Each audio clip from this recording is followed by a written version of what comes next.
ಇನ್ನು ಸಿಂಹರಾಶಿ ನೋಡಿ. ಸಿಂಹರಾಶಿಯವರಿಗೆ ವಾರದ ಆದಿಯಲ್ಲಿ ನಿಮಗೆ ವೃತ್ತಿಯಲ್ಲಿ ಹೆಚ್ಚಿನ ಶ್ರಮಾವ್ಯಯ ಇದೆ. ಮಕ್ಕಳಿಂದ ಸ್ವಲ್ಪ ನಷ್ಟ ಕಷ್ಟವನ್ನು ಅನುಭವಿಸ್ತೀರಾ ಈ ದಿವಸ. ಮಕ್ಕಳಿಂದ ನಿಮಗೆ ಸಹಾಯಕ್ಕೆ ಸಿಗೋದಿಲ್ಲ, ಆ ರೀತಿಯಲ್ಲಿ ಇದೆ. ಇನ್ನು ಸ್ವಲ್ಪ ಮಂಕು ಬುದ್ಧಿ, ಪ್ರತಿಭಾ ನಷ್ಟ ಉಂಟಾಗತಕ್ಕಂಥದ್ದು. ದಾಂಪತ್ಯದಲ್ಲಿ ಸ್ವಲ್ಪ ಮನಸ್ತಾಪ ಇದೆ. ಪ್ರತಿಭಾಶಕ್ತಿ ನಷ್ಟವಾಗಿಬಿಟ್ರೆ ಮಾಡಿದ ಕೆಲಸವೆಲ್ಲ ಹಾನಿಯಾಗಿಬಿಡುತ್ತೆ, ಆ ರೀತಿಯಲ್ಲಿ ಇರ್ತದೆ. ಹೀಗಾಗಿ ಹಿರಿಯರ ಸಲಹೆ ತಗೊಳ್ಳೋದು ತುಂಬ ಒಳ್ಳೆಯದು. ನಿಮಗೇನೆಂದರೆ ಸಿಂಹರಾಶಿಯವರಿಗೆ ಪಂಚಮ ಸ್ಥಾನಕ್ಕೆ ಗುರು ದೃಷ್ಟಿ ಇದೆ. ಹೀಗಾಗಿ ಗುರು ಹಿರಿಯರ ಸಲಹೆ ತಗೊಂಡ್ರೆ ತುಂಬ ಒಳ್ಳೆಯದಾಗುತ್ತೆ. ಹಿರಿಯರ ಮಾತನ್ನು ಕೇಳಬೇಕು. ನಾನೇ ಮಾಡ್ತೀನಿ ಅಂತ ಈ ಸಿಂಹರಾಶಿಯವರಿಗೆ ಹೇಗೆ ಅಂದರೆ ಸ್ವಲ್ಪ ಇರ್ತದೆ. ಅದು ನನಗೆ ಗೊತ್ತಿದೆ ಎಲ್ಲವೂ ಅಂತಕ್ಕಂಥದ್ದು ಒಂದು ಸ್ವಭಾವ ಇರ್ತದೆ, ಒಂದು ಮನೋಸ್ಥಿತಿ ಇರ್ತದೆ. ಹಾಗಿಲ್ಲ ಈ ವಾರ.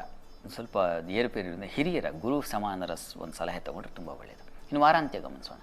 ವಾರಾಂತ್ಯದಲ್ಲಿ ನಿಮಗೆ ಹಣ ಮಾತಿನ ನಷ್ಟ ಅದು ದ್ವಿತೀಯಕ್ಕೆ ಬರುತ್ತೆ. ಮಾಂದಿಯ ಸಂಚಾರ ಆಗುತ್ತೆ. ಕುಜ ಮಾಂದಿಯರು ಸೇರಿಬಿಟ್ಟಾಗ ಮಾತು ಅಷ್ಟೇ ಸ್ವಲ್ಪ ಘೋರವಾದ ಮಾತುಗಳಲ್ಲಿ ಮಾತಿನ ನಾಲಿಗೆ ಮೇಲೆ ಹರಿದಾಡುತ್ತೆ, ಏನು ಬೆಂಕಿ. ಹೀಗಾಗಿ ಸ್ವಲ್ಪ ಹುಷಾರಾಗಿರ್ಬೇಕು. ವಿದ್ಯಾರ್ಥಿಗಳಿಗೆ ತೊಂದರೆ ಸೂಚಿಸ್ತಾ ಇದೆ, ಎಚ್ಚರವಾಗಿರಬೇಕಾಗುತ್ತೆ.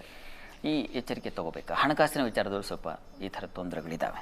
ಕೆಲಸ ಕಾರ್ಯಗಳಲ್ಲಿ ಸ್ವಲ್ಪ ಮಟ್ಟಿಗೆ ಅನಾನುಕೂಲವೇ ಇದೆ. ಹೀಗಾಗಿ ಸ್ವಲ್ಪ ಹುಷಾರು, ಎಚ್ಚರಿಕೆಯಿಂದ. ಪರಿಶ್ರಮ ಜಾಸ್ತಿ. ಕೆಲಸ ಕಾರ್ಯಗಳಲ್ಲಿ ಹೆಚ್ಚಿನ ಹೊರೆ, ಹೆಣ್ಮಕ್ಳಿಗೆ ಹೆಚ್ಚಿನ ಹೊರೆ ಆಗ್ತಕ್ಕಂಥದ್ದು, ಸಾಲ, ಶತ್ರುಗಳ ಬಾಧೆ ಇದನ್ನೆಲ್ಲ ಸೂಚಿಸ್ತದೆ. ಸ್ವಲ್ಪ ಎಚ್ಚರಿಕೆ ಬೇಕು, ಹುಷಾರಾಗಿರಿ. ಪ್ರಾರ್ಥನೆಗೆ ಏನಪ್ಪ ಅಂದರೆ ಸಿಂಹರಾಶಿಯವರಿಗೆ ಸುಬ್ರಹ್ಮಣ್ಯ ಸನ್ನಿಧಾನದಲ್ಲಿ ಒಂದು ನಮಸ್ಕಾರ ಮಾಡ್ತಕ್ಕಂಥದ್ದು, ದುರ್ಗಾ ಪ್ರಾರ್ಥನೆ ಮಾಡ್ತಕ್ಕಂಥದ್ದು, ಅಭಿಷೇಕ 2 ದೇವಸ್ಥಾನಗಳಲ್ಲಿ ಅಭಿಷೇಕ ಮಾಡಿಸ್ತಕ್ಕಂಥದ್ದು ತುಂಬ ಒಳ್ಳೆಯದು. ಇನ್ನು ಕನ್ಯಾ ರಾಶಿ ನೋಡೋಣ. ಕನ್ಯಾ ರಾಶಿಯವರಿಗೆ ವಾರದ ಆದಿಯಲ್ಲಿ ನಿಮ್ಮ ಸ್ತ್ರೀಯರಿಗೆ ಹೆಚ್ಚಿನ ವ್ಯಯ ಸೂಚಿಸ್ತಾ ಇದೆ. ಅಲದಾಟ, ವೃಥ, ಮನಸ್ತಾಪಗಳು ಬರ್ತಕ್ಕಂಥದ್ದು ಇದೆಲ್ಲ ಇದೆ. ಮತ್ತು ಕೃಷಿಕರಿಗೆ ಸ್ವಲ್ಪ ಹಿನ್ನಡೆ ಆಗ್ತಕ್ಕಂಥದ್ದು, ಬಂಧುಗಳಲ್ಲಿ ಮನಸ್ತಾಪ ಬರ್ತಕ್ಕಂಥದ್ದು, ನೀರಿನ ಸಮಸ್ಯೆ, ಪ್ರಯಾಣದಲ್ಲಿ ತೊಂದರೆ, ವೃತ್ತಿಯಲ್ಲೂ ಸ್ವಲ್ಪ ಮಟ್ಟಿಗೆ ಅಸಮಾಧಾನ, ಸ್ವಲ್ಪ ಮಟ್ಟಿಗೆ ಪರವಾಗಿಲ್ಲ, ಅನುಕೂಲ ಇದೆ, ಇಲ್ಲ ಅಂತಲ್ಲ, ಆದರೂ ಸ್ವಲ್ಪ ಎಚ್ಚರವಾಗಿರಬೇಕಾಗತ್ತೆ. ಇನ್ನು ವಾರದ ಅಂತ್ಯ ಗಮನಿಸೋಣ. ವಾರಾಂತ್ಯದಲ್ಲಿ ಏನಾಗುತ್ತೆ, ಚಂದ್ರ ಪಂಚಮಕ್ಕೆ ಹೋಗ್ತಾನೆ. ಆರೋಗ್ಯದ ಸ್ವಲ್ಪ ವ್ಯತ್ಯಾಸ, ಜನ್ಮಕ್ಕೆ ಬರುತ್ತೆ ಮಾಂತಿ. ಈ ಕಾರಣದಿಂದಾಗಿ ಅಲ್ಲಿ ಕುಜನೂ ಇದ್ದಾನೆ. ಹೀಗಾಗಿ ಇನ್ಫೆಕ್ಷನ್ ಆಗ್ತಕ್ಕಂಥದ್ದು, ಚರ್ಮ ರೋಗ, ಚರ್ಮ ಬಾಧೆ, ಇನ್ಫೆಕ್ಷನ್, ಸ್ಕಿನ್ ಅಲರ್ಜಿ ಆಗ್ತಕ್ಕಂಥದ್ದು, ಈ ಥರದ್ದೆಲ್ಲ ಸಾಧ್ಯತೆ ಇದೆ. ವೃತ್ತಿಯಲ್ಲಿ ಅನುಕೂಲ ಚೆನ್ನಾಗಿದೆ, ಆತಂಕ ಬೇಡ. ಗುರು ಇದ್ದಾನಲ್ಲ, ಹೀಗಾಗಿ ಬಲ ಇದೆ, ಯೋಚನೆ ಬೇಡ.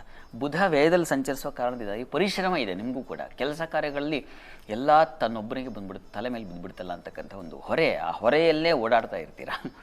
ಇದು ಏನು ತಪ್ಸೋಕ್ಕಾಗಲ್ಲ, ಯೋಚನೆ ಮಾಡಬೇಡಿ. ಇನ್ನು ಚಂದ್ರ ಪಂಚಮದಲ್ಲಿದ್ದರೆ ಸ್ವಲ್ಪ ಬುದ್ಧಿಗೆ ಚುರುಕುತನ ಬರುತ್ತೆ. ಕೊನೆಯಲ್ಲಿ ಶುಕ್ರವಾರ ಶನಿವಾರ ನೀವು ಸ್ವಲ್ಪ ಜಾಣ್ಮೆಯಿಂದ ಕೆಲಸ ಮಾಡೋ ಶಕ್ತಿ ಬಂದ್ಬಿಡುತ್ತೆ. ಪರಿಹಾರಕ್ಕೆ ಏನಪ್ಪ ಅಂತಂದರೆ ಸುಬ್ರಹ್ಮಣ್ಯ ಸನ್ನಿಧಾನದಲ್ಲಿ ಜೇನಿನ ಅಭಿಷೇಕ ಮಾಡಿಸಿ, ಜೇನು ಸಮರ್ಪಣೆ ಮಾಡಿ, ತುಂಬ ಸಹಾಯವಾಗುತ್ತೆ.